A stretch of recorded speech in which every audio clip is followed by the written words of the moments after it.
When you get a test back and it shows your omega-3 is low, I think most people know that high cholesterol is an indicator of possible heart disease. Right.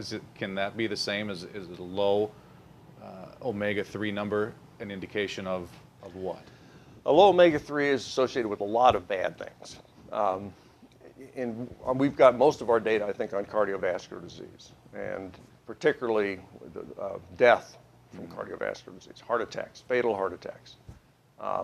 And the area where there's probably the most interest is in this area called sudden cardiac death, which is a fatal heart attack that kills you before you can get to the hospital.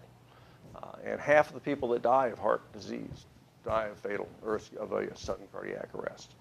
And the omega-3s look like one of the best predictors for risk for that condition, for sudden cardiac arrhythmia. It's called an arrhythmia because your heart goes out of sync. And the fact that it's beating out of sync causes it to pump no blood. And so that's not good. So sudden cardiac death is a specific area in cardiovascular disease where the omega-3s are beneficial. They help stabilize the membranes of the heart so that it doesn't go into these bad rhythms. That's our theory. Although there are other areas that we've been investigating in omega-3 and aging particularly. There is a way to get a sense of how fast the body is aging besides just looking at the calendar by measuring certain chemicals in the cells called telomeres. And telomeres are, of course, the end cap on each strand of DNA in our cells. And they're there to kind of keep the DNA from fraying at the end, like the shoelaces, little agglin on your shoelace. And every time your cells reproduce, that tip, the telomere, gets a little bit shorter because that part can't be replicated. And so if you can measure how fast the telomeres are shrinking over time, you can tell kind of how fast your body, your cells are replicating, which is a mark of aging. And what we found in a rather large study in the Bay Area, in San Francisco, we studied the rate of telomere loss, shrinkage over 5 years in a group of men and women who had heart disease. And we had measured the omega-3 levels at the beginning of the study. And then we asked the question, was there a relationship between the omega-3 level when they started the study and how fast they aged over 5 years, as measured by the rate of loss of these telomeres? And we found a really strong relationship. Those who had the lowest levels of omega-3 in that group had the fastest rate of telomere shrinkage. And those who had the highest omega-3 levels had the slowest rate of telomere shrinkage. And it was just a stair step. The higher your omega-3 was, the slower your telomeres were shrinking. So that's a marker of aging. And another study we did in the same group that I think really puts an emphasis to that finding about telomere shrinking and aging. We actually measured how fast these people were dying. I mean, there's no better measure of mortality than death. Are you living longer or are you not?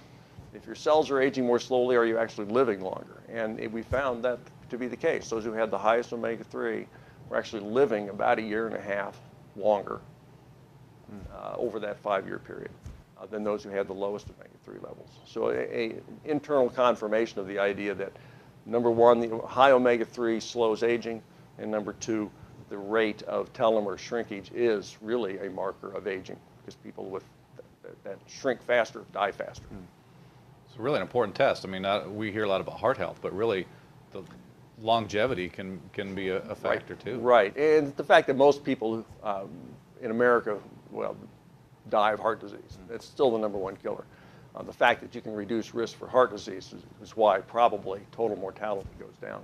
Although there may be other effects too that are beyond just the heart, just vascular health, blood vessels, particularly the brain, and that's another area of real interest to us. We think that a high omega-3 level, like it protects against heart disease, may protect against dementia. And there's some hints about that from other studies around the country, but we're doing a big study right now looking in 7,500 women who had their omega-3s tested at baseline. And then they were followed for over 10 years and they were all postmenopausal women to begin with, so about 60 years of age. And they were followed for the development of dementia, loss of cognitive function over 10 years. And we don't know the data yet. We don't know the answer yet. But we're hypothesizing that those women who had the lowest omega-3 levels at the beginning actually 10 years later were more likely to have lost cognitive function than those women who had the highest omega-3s. And if that's true, that would support a lot of other studies that are out there. But it also means that it's important to get your omega-3 levels up earlier in life. We don't know that once the horse is out of the barn, I don't think you can turn around dementia by taking omega-3. There's very little good evidence for that. But I think the evidence is going to say what you really need to do is to have a lifetime of high omega-3 levels to keep that risk of developing dementia down.